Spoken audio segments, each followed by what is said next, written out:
আসসালামু আলাইকুম ওয়া রাহমাতুল্লাহি ওয়া বারাকাতুহু। আজ আমি আপনাদের এমন এক গল্প বলবো যা কেবল একটি গল্প নয়, বরং ঈমানের এক জীবন্ত দলিল। এটি এমন এক পরিবারের উপাখ্যান যাদের জীবন আল্লাহর উপর অগাধ বিশ্বাস এবং অটল ধৈর্যের এক অবিস্মরণীয় দৃষ্টান্ত। আপনারা যারা জীবনের কঠিনতম মুহূর্তে হতাশায় নিমজ্জিত হন, যারা ভাবেন সব পথ বন্ধ, তাদের জন্য এই কাহিনী এক নতুন দিগন্ত উন্মোচন করবে। প্রতিটি শব্দ, প্রতিটি ঘটনা আপনাদের হৃদয়ে এমন এক আলো জ্বালিয়ে দেবে। এই গল্প শুধু শোনার জন্য নয়, অনুভব করার জন্য। এটি আপনাদেরকে ভাবাবে, কাঁদাবে এবং সর্বোপরি আল্লাহর প্রতি আপনাদের বিশ্বাসকে আরও সুদৃঢ় করবে। ঝড়ের পূর্বাভাস। মোহাম্মদ ইউসুফ একজন সৎ ও পরিশ্রমী ব্যবসায়ী। তার ছোটখাটো একটি কাপড়ের দোকান ছিল শহরের প্রাণকেন্দ্রে। সকাল থেকে রাত পর্যন্ত তার জীবন কাটত দোকানের হিসাব নিকাশ আর ক্রেতাদের সাথে কথা বল। তার স্ত্রী খাদিজা 3 সন্তান নিয়ে ঘর সামলাতেন। তাদের বড় ছেলে আহমদ বয়স 12, মেধাবী এবং শান্ত স্বভাবের। ছোট 2 মেয়ে ফাতিমা ও আয়েশা এখনো স্কুলে যায়নি। ইউসুফের আয় নিয়ে তাদের সংসার ভালোই চলত। অভাব না থাকলেও বিলাসিতা তাদের জীবনে ছিল না। তারা অল্পে তুষ্ট এক সুখী পরিবার। তাদের জীবনের মূল ভিত্তি ছিল আল্লাহর প্রতি অবিচল আস্থা এবং রাসূলুল্লাহ সাল্লাল্লাহু আলাইহি ওয়াসাল্লামের সুন্নাহর অনুসরণ। প্রতি ওয়াক্ত নামাজ, কোরআন তিলাওয়াত আর আল্লাহর পথে দান সাদাকা ছিল তাদের নিত্যদিনের সঙ্গী। একদিন ইউসুফের দোকানে এক নতুন ক্রেতা এলেন। তার নাম ইসমাইল। ইসমাইল নিজেকে একজন বড় ব্যবসায়ী হিসাবে পরিচয় দিলেন এবং ইউসুফের দোকানের কাপড় দেখে মুগ্ধ হলেন। তিনি ইউসুফকে একটি বড় অর্ডার দিলেন, যা ইউসুফের মাসিক আয়ের প্রায় দ্বিগুণ।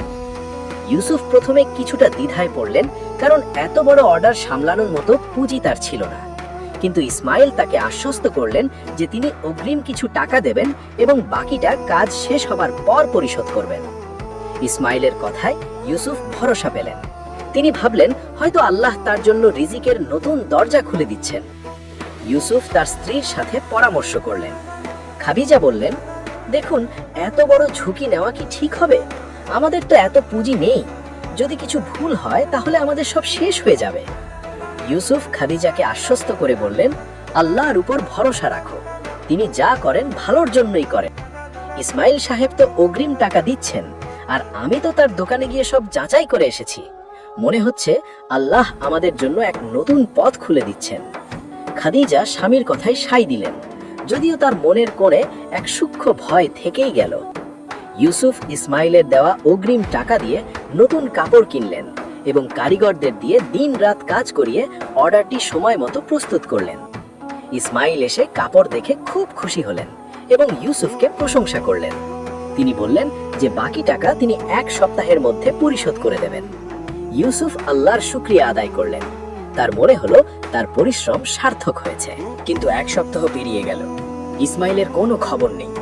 ইউসুফ তাকে ফোন করলেন, কিন্তু ফোন বন্ধ। তিনি ইসমাইলের দোকানে গেলেন, কিন্তু দোকান তালাবদ্ধ। প্রতিবেশীরা বললেন ইসমাইল নাকি কয়েকদিন আগেই সব গুটিয়ে চলে গেছে। ইউসুফের মাথায় যেন আকাশ ভেঙে পড়ল।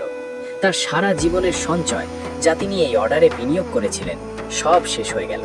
তিনি নিঃস্ব হয়ে গেলেন। খাদিজা যখন এই খবর শুনলেন, তখন তিনি বাকরুদ্ধ হয়ে গেলেন। তাদের 3 সন্তান, তাদের ভবিষ্যৎ, সব যেন এক অনিশ্চিত অন্ধকারে ডুবে গেল। আহমেদ, যে কিনা তার বাবার কষ্ট বুঝতে পারছিল, সে তার মায়ের হাত ধরে বলল, মা, চিন্তা করো না, আল্লাহ আমাদের সাথে আছেন। খাদিজা তার ছেলের দিকে তাকিয়ে এক বুক দীর্ঘশ্বাস ফেললেন। তার মনে হলো এই ছোট্ট ছেলেটি তার চেয়েও বেশি ঈমানদার। ইউসুফ হতাশায় ভেঙে পড়লেন। তিনি দিনের পর দিন ঘরে বসে রইলেন। তার দোকানে তালা ঝুলতে লাগলো। পাওনাদাররা এসে ভিড় করতে শুরু করলো। তাদের সম্মান, তাদের প্রতিপত্তি, সব যেন এক মুহূর্তে ধুলোয় মিশে গেল। খাদিজা এই কঠিন সময়ে ইউসুফের পাশে দাঁড়ালেন। তিনি তাকে সান্ত্বনা দিলেন, আল্লাহর উপর ভরসা রাখুন, তিনি আমাদের পরীক্ষা করছেন। এই পরীক্ষা থেকে আমরা অবশ্যই উত্তীর্ণ হব, ইনশাআল্লাহ। খাদিজা ইউসুফকে নামাজ পড়তে, কোরআন তেলাওয়াত করতে উৎসাহিত করলেন। তিনি নিজেও আল্লাহর কাছে 2 হাত তুলে দোয়া করতে লাগলেন। একদিন ইউসুফ মসজিদে নামাজ পড়তে গেলেন। নামাজ শেষে তিনি একাকী বসে আল্লাহর কাছে নিজের দুঃখের কথা বলতে লাগলেন। তার চোখ থেকে অঝরে পানি ঝরছিল। এমন সময় একজন বৃদ্ধ আলেম তার পাশে এসে বসলেন। তিনি ইউসুফের কাঁধে হাত রেখে বললেন, বাবা, কি হয়েছে তোমার? এত ভেঙে পড়েছো কেন? ইউসুফ তার সব কথা খুলে বললেন। আলেম সাহেব মনোযোগ দিয়ে সব শুনলেন এবং বললেন, শোনো বাবা, আল্লাহ যখন কাউকে ভালোবাসেন তখন তাকে পরীক্ষা করেন। এই পরীক্ষা তোমার ঈমানকে আরো মজবুত করবে। তুমি ধৈর্য ধরো এবং আল্লাহর উপর ভরসা রাখো। তিনি অবশ্যই তোমাকে এই বিপদ থেকে উদ্ধার করবেন। আলেম সাহেবের কথাগুলো ইউসুফের মনে এক নতুন আশার সঞ্চার করল। তিনি মনে মনে প্রতিজ্ঞা করলেন, তিনি আল্লাহর উপর থেকে বিশ্বাস হারাবেন না। তিনি ধৈর্য ধরবেন এবং এই কঠিন পরিস্থিতি মোকাবিলা করবেন। ধৈর্যের চরম পরীক্ষা। আলেম সাহেবের সেই প্রবোধবাণী ইউসুফের কানে বারবার প্রতিধ্বনিত হতে লাগল, কিন্তু বাস্তবতার নিষ্ঠুর আঘাত তাকে স্বস্তি দিচ্ছিল না। পাওনাদারদের চাপ দিন দিন বাড়তে লাগলো। বাজারের পরিচিত মুখগুলো এখন তাকে দেখে মুখ ফিরিয়ে নেয়। যে দোকানে একসময় মানুষের ভিড় থাকতো, আজ সেখানে শ্মশানের নীরবতা। ইউসুফ বাধ্য হলেন তার দোকানের অবশিষ্ট মালামাল পানির দামে বিক্রি করে দিতে, যাতে অন্তত কয়েকজন পাওনাদারের দেনা মেটানো যায়। কিন্তু তাতেও ঋণের বোঝা সামান্যই হালকা হলো। সংসারে অভাবের ছায়া আরো দীর্ঘ হলো। একদিন বিকেলে ঘরে ফিরে ইউসুফ দেখলেন ছোট মেয়ে আয়েশা ক্ষুধার জ্বালায় কাঁদছে। খাদিজা চুলার পাশে বসে খালি পাতিলের দিকে তাকিয়ে চোখের পানি মুছছেন। ঘরে এক দানা চালও নেই। আহমেদ তার ছোট বোনকে শান্ত করার চেষ্টা করছে, কিন্তু তার নিজের চেহারাও ফ্যাকাশে হয়ে গেছে। ইউসুফের বুকটা ফেটে যাচ্ছিল। তিনি এক অসহায় পিতা, এক ব্যর্থ স্বামী হিসেবে নিজেকে ধিক্কার দিচ্ছিলেন। সেই রাতে ইউসুফ জায়নামাজে বসে আল্লাহর কাছে অঝরে কাঁদতে লাগলেন। হে আল্লাহ, আমি জানি তুমি পরীক্ষা করছো, কিন্তু আমার ধৈর্য যে ভেঙে পড়ছে। আমার সন্তানদের এই কষ্ট আমি সইতে পারছি না। তুমি পথ দেখাও হে আরশের মালিক। তাহাজ্জুদের নামাজে সিজদায় পড়ে তিনি দীর্ঘক্ষণ কাঁদলেন। হঠাৎ তার মনে হলো এক অদ্ভুত প্রশান্তি তার হৃদয়কে ছুঁয়ে গেল, যেন কেউ তাকে বলছে, ভয় পেও না, আমি আছি। পরদিন সকালে ইউসুফ সিদ্ধান্ত নিলেন তিনি দিন মজুরি করবেন। এক সময়ের প্রতিষ্ঠিত ব্যবসায়ী আজ মাথায় ঝুড়ি নিয়ে বাজারে কুলি হিসেবে কাজ করতে শুরু করলেন। পরিচিত মানুষরা তাকে দেখে কানাঘুষা করতে লাগলো, কেউ কেউ উপহাসও করলো। কিন্তু ইউসুফের মনে এখন কেবল একটি চিন্তা, হালাল পথে উপার্জন করে সন্তানদের মুখে অন্ন তুলে দেওয়া। সারাদিন হাড় ভাঙা খাটুনির পর সন্ধ্যায় যখন তিনি সামান্য কিছু টাকা নিয়ে ঘরে ফিরলেন, তখন খাদিজার চোখে পানি টলমল করছিল। তিনি ইউসুফের হাত ধরে বললেন, আপনি ভেঙে পড়বেন না, এই কষ্ট চিরস্থায়ী নয়। আল্লাহ আমাদের জন্য উত্তম কিছু রেখেছেন।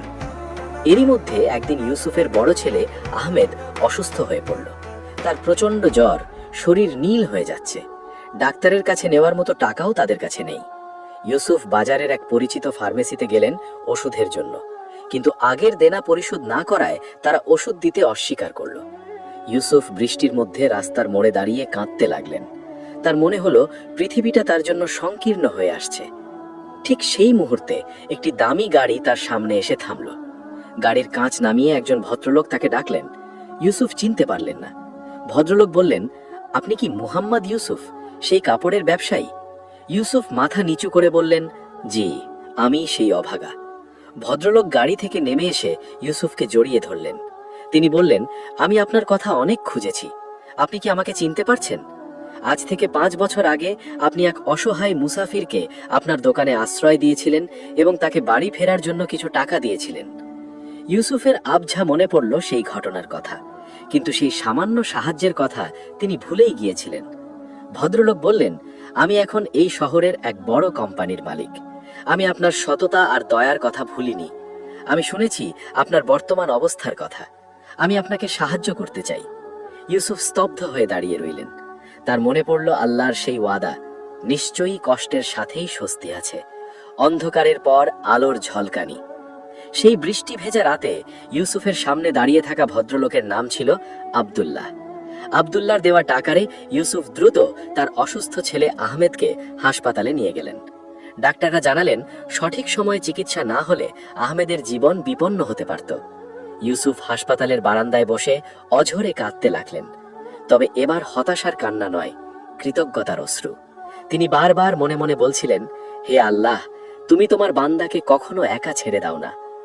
আহমেদ ধীরে ধীরে সুস্থ হয়ে উঠতে লাগলো। এই কয়েকটা দিন ইউসুফ আর খাদিজার জীবনে ছিল এক কঠিন অগ্নি পরীক্ষা।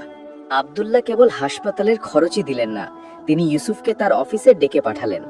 আব্দুল্লাহ বললেন, ইউসুফ সাহেব, আমি আপনার সততা আর মানুষের প্রতি আপনার দয়ার কথা জানি। আমি চাই আপনি আমার টেক্সটাইল মিলের ডিস্ট্রিবিউশন ম্যানেজার হিসেবে দায়িত্ব নিন। আপনার মতো একজন বিশ্বস্ত মানুষের আমার খুব প্রয়োজন। ইউসুফ স্তব্ধ হয়ে গেলেন। তিনি কেবল সামান্য সাহায্যের আশা করেছিলেন, কিন্তু আল্লাহ তাকে সম্মানের এক নতুন আসনে বসিয়ে দিলেন। তিনি নতুন উদ্যমে কাজ শুরু করলেন। তার দীর্ঘদিনের ব্যবসায়িক অভিজ্ঞতা আর আল্লাহর প্রতি অবিচল আস্থা তাকে দ্রুত সফলতার দিকে নিয়ে গেল। তিনি তার সমস্ত পাওনাদারের দেনা পরিশোধ করলেন। যারা একসময় তাকে উপহাস করত, তারা আজ তাকে দেখে মাথা নিচু করে চলে যায়।